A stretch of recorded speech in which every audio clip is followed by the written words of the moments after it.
नमस्कार, जय श्री कृष्ण। आज संडे फिर हम हाजिर हैं संडे सत्संग में।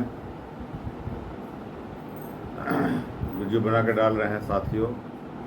हमारा खास प्रोग्राम संडे सत्संग जवाहर निराग संघ श्रीमद् भागवत गीता आपके लिए हम लेकर आते हैं। हमारा खास प्रोग्राम तो लास्ट तक अंतिम तक देखिए, बहुत ही महत्वपूर्ण बात बताने वाले हैं। और सुनिए, भगवान का श्री कृष्ण का जो गीता ज्ञान है विश्व में सबसे बड़ा खजाना है ज्ञान का, जो आपको सभी देश में, विश्व के सभी देश में इस्कॉन के मंदिर द्वारा भगवान कृष्ण का मंदिर स्थापित किया गया। हर जगह उनका होता है जगत गुरु में। कहते हैं वसुदेवम सूतम देवम कंस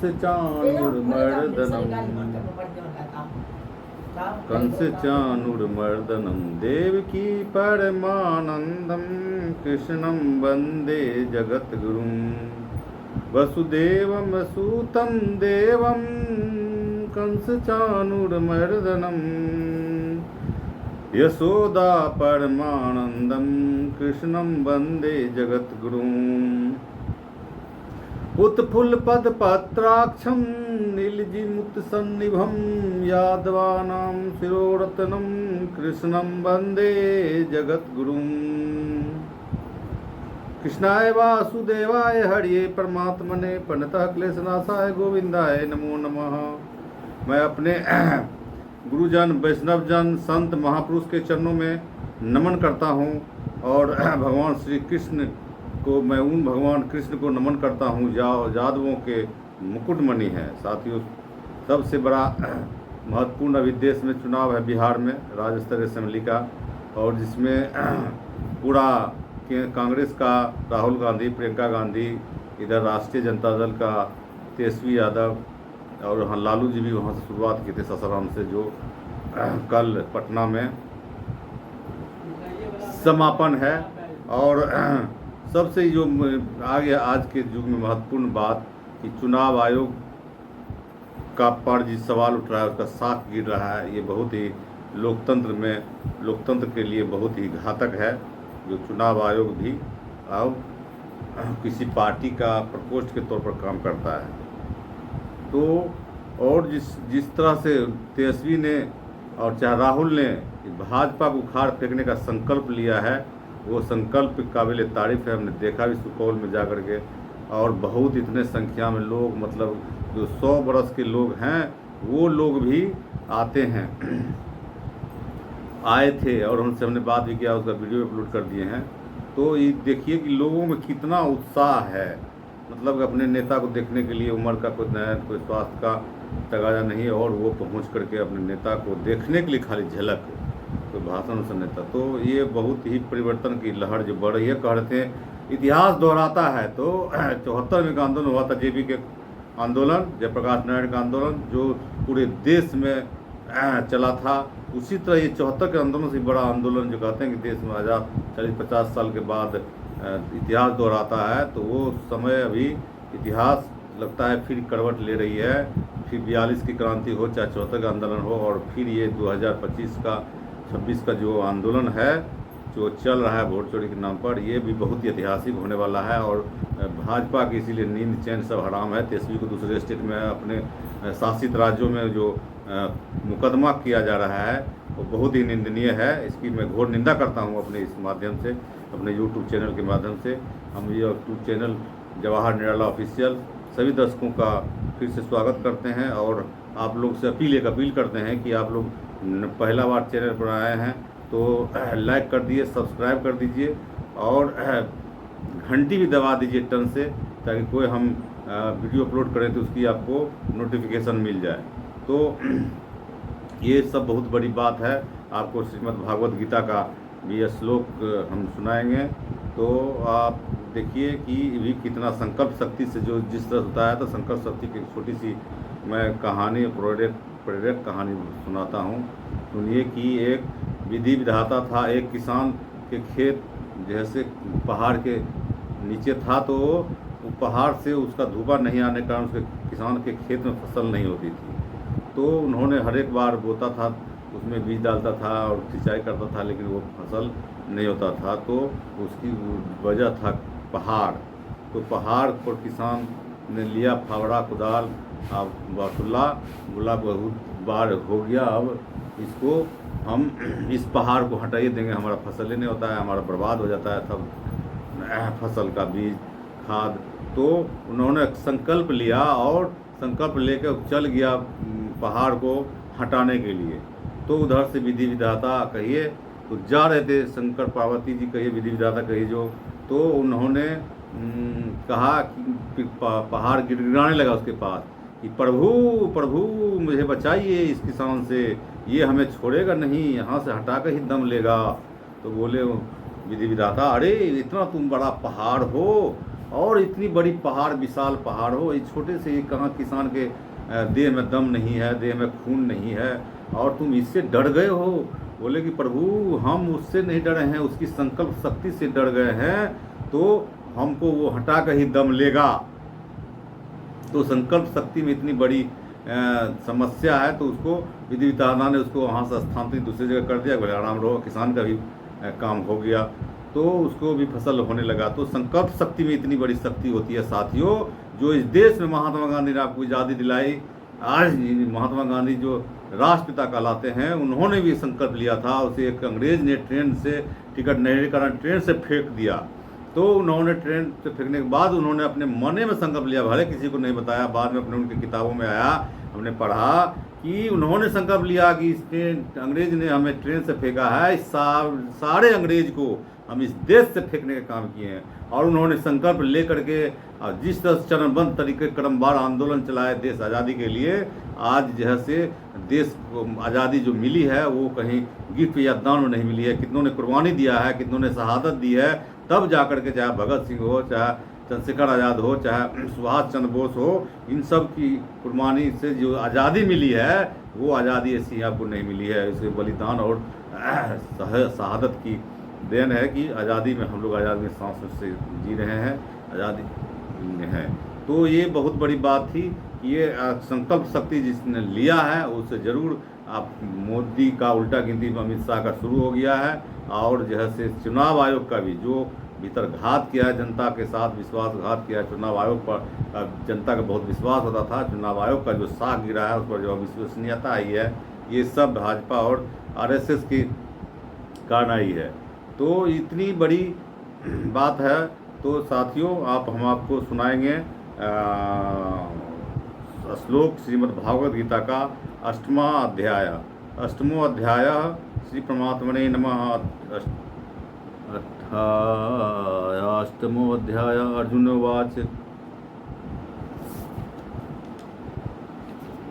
उवाच की तद्ब्रह्म किं ध्यात्म किं कर्म पुरुषोत्तम अधिभूतं चं किं प्रोक्त धिदैवं किमुच्यते अधिपज्ञकष्टं कोच देहेऽस्मि मधुसूदनं प्रयाण काले च काव्यं देवोऽमि नियतातभिः। श्री भगवान उवाच अक्षरं ब्रह्म परम स्वभाव यो अध्यात्मुच्यते भूत भावो द्वकरो विसंग्रह कर्म संचितः। इसका हिंदी बताते हैं, सुनिए। श्रीमद् भागवत 8वें अध्याय का 8वां अध्याय। इस प्रकार भगवान के वचनों को समझकर अर्जुन बोले, हे पुरुषोत्तम, जिसका आपने वर्णन किया वह ब्रह्म क्या है, अध्यात्म क्या है, कर्म क्या है और अधिभूत नाम से क्या कहा गया है, अधिदैव नाम से क्या कहा गया है। हे मधुसूदन, यहाँ अधि यज्ञ कौन है और यह इस शरीर से कैसे है और युक्त चित्त वाले पुरुषों द्वारा अंत समय में आप किस प्रकार जानने में आते हैं। इस प्रकार अर्जुन के प्रश्न करने पर श्री कृष्ण भगवान बोले,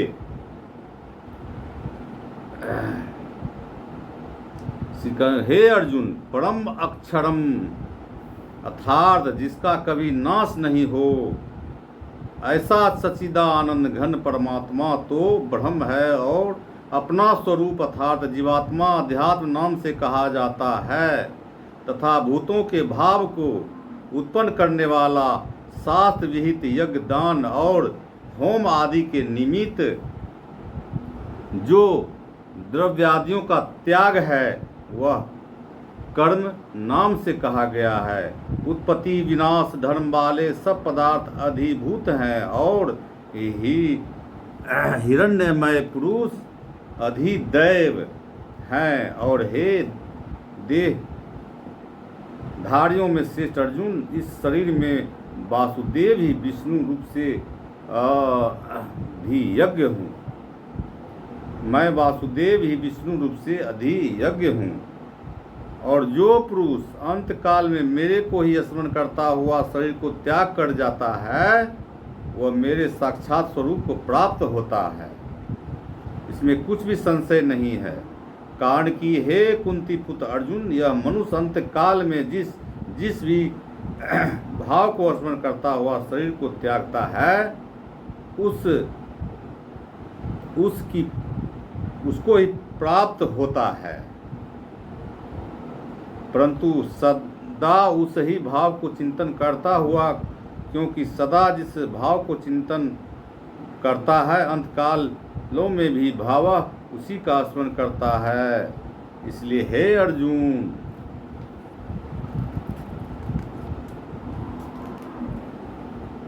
मेरा स्मरण कर और युद्ध भी कर। इस प्रकार मेरे में अर्पण किए हुए मन बुद्धि युक्त हुआ निसंदेह मेरे को ही प्राप्त होगा।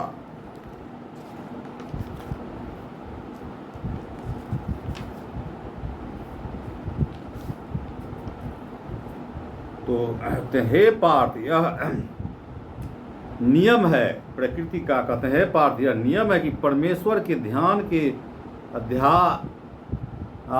अभ्यास रूप योग से युक्त अन्य तरफ न जाने वाले चित्त को निरंतर चिंतन करता हुआ पुरुष परम प्रकाश रूप दिव्य पुरुष को अर्थात परमेश्वर की ही प्राप्त होता है।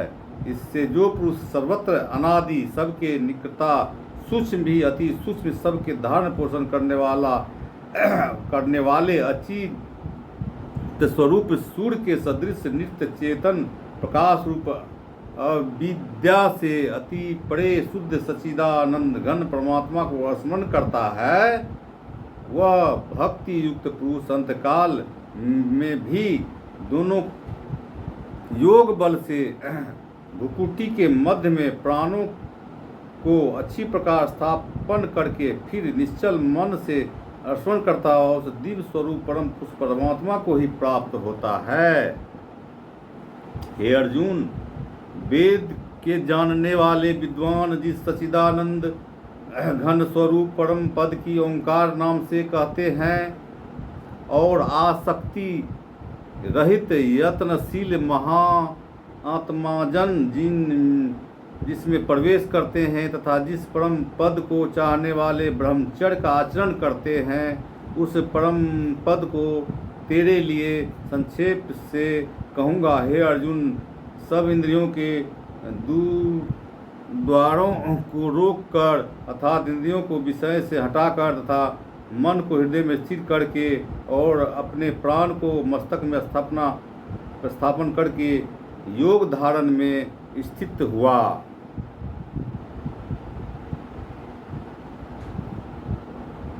जो पुरुष ओम ऐसे एक अक्षर रूप ब्रह्म को उच्चारण करता हुआ और उसके अर्थ स्वरूप मेरे को चिंतन करता हुआ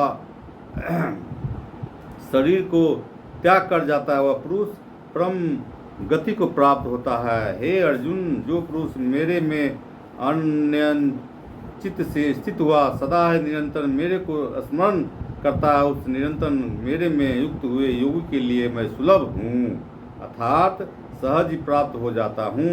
वे परम सिद्धि को प्राप्त हुए महात्मा जन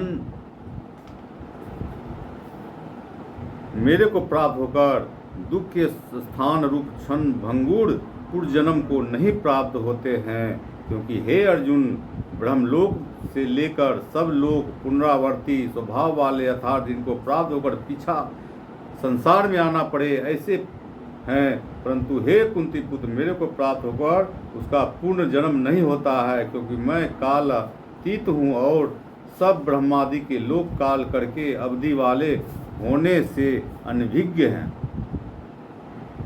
हे अर्जुन, ब्रह्मा का जो एक दिन है उसका 1000 चौकड़ी युग तक अवधि वाला और रात्रि भी 1000 चौकड़ी युग तक अवधि वाला जो पुरुष तत्व से जानते हैं अर्थात काल करके अवधि वाला होने से ब्रह्मलोक को भी अनित्य जानते हैं, वे योगी जन काल के तत्व को जानने वाले हैं। इसलिए वे यह भी जानते हैं कि संपूर्ण दृश्य मात्र वृत्तगण ब्रह्मा के दिन के प्रवेश काल में अव्यक्त से अर्थात ब्रह्म के सूक्ष्म शरीर से उत्पन्न होते हैं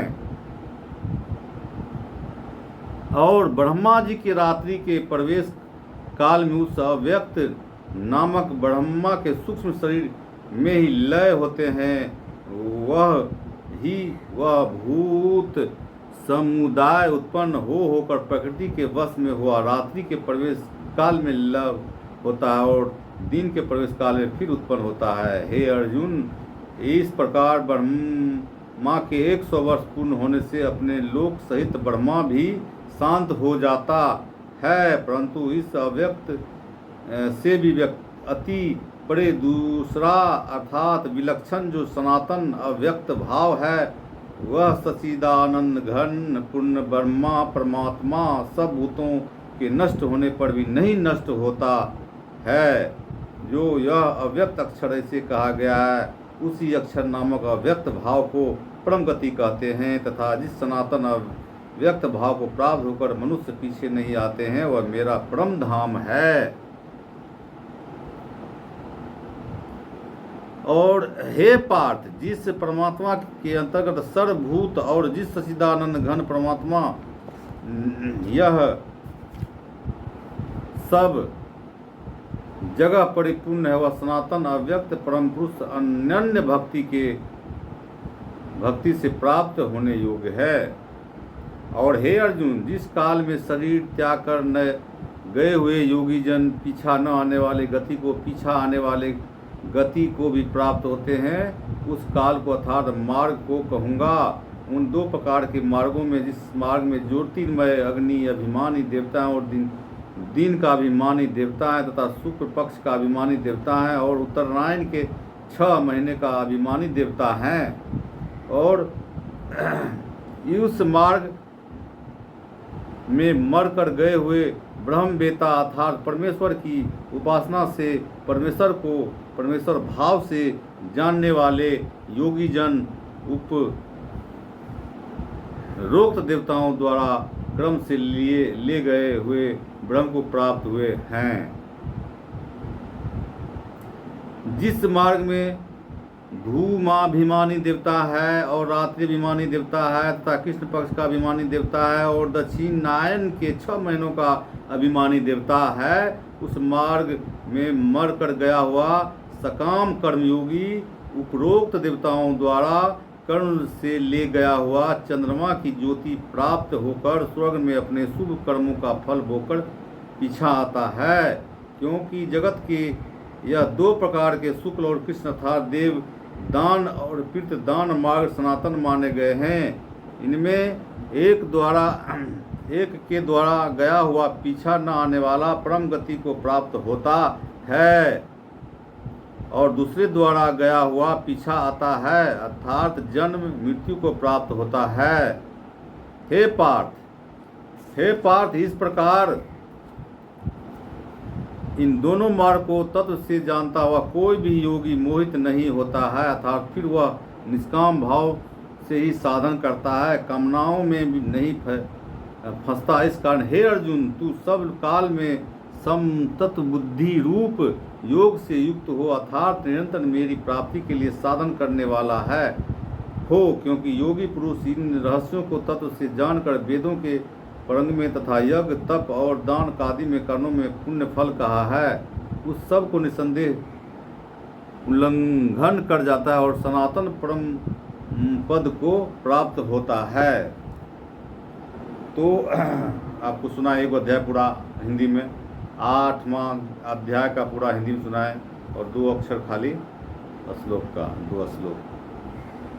तो आप लोग को कैसा लगा हमारा वीडियो और कैसा हमारा विचार, और अपना भी विचार अपने कमेंट के माध्यम से दीजिए, कैसा लगता है आपको। और हमें लाइक कीजिए, सब्सक्राइब कीजिए और अपने दोस्त यार को भी वीडियो को शेयर कीजिए, और जिससे कि ये अपने अड़ोसी पड़ोसी को, अपने भाई को शेयर कीजिए, जिससे कि ज़्यादा से ज़्यादा लोगों को पहुँचे। और घंटी भी दबा दीजिए टन से, ताकि हम और कोई वीडियो कहीं जाते हैं तो वो आपको मिले उसकी सूचना। और हम इसी के साथ आज यहीं तक हम आपको रहेंगे, और फिर अगले संडे तक के लिए, अगले संडे हम फिर आएंगे आज लेकर के आपको एक नए संवाद और नए विचार और एक नए अध्याय और श्रीमद् भागवत गीता का नया श्लोक। तो हमारा तो एक टैगलाइन है, वो भी सुन लीजिए कि आप लोग भी अपने घर में गीता पुस्तक रखिए, और ना रोजे स्वाध्याय के माध्यम से, जो स्वाध्याय है स्वयं को अध्ययन करना है, ये सबसे बहुत बड़ी बात है। स्वयं अध्ययन कीजिए और घर में एक पुस्तक रखिए, और उसको ना रोज हो तो कम से कम सप्ताह में पढ़िए। एक आधा अध्याय ना हो, आधो अध्याय, और आधो का आधो मतलब 2-4 श्लोक पढ़िए, लेकिन पढ़िए जरूर। इसी के साथ साथ नमस्कार, जय श्री कृष्ण, जय श्री राधे।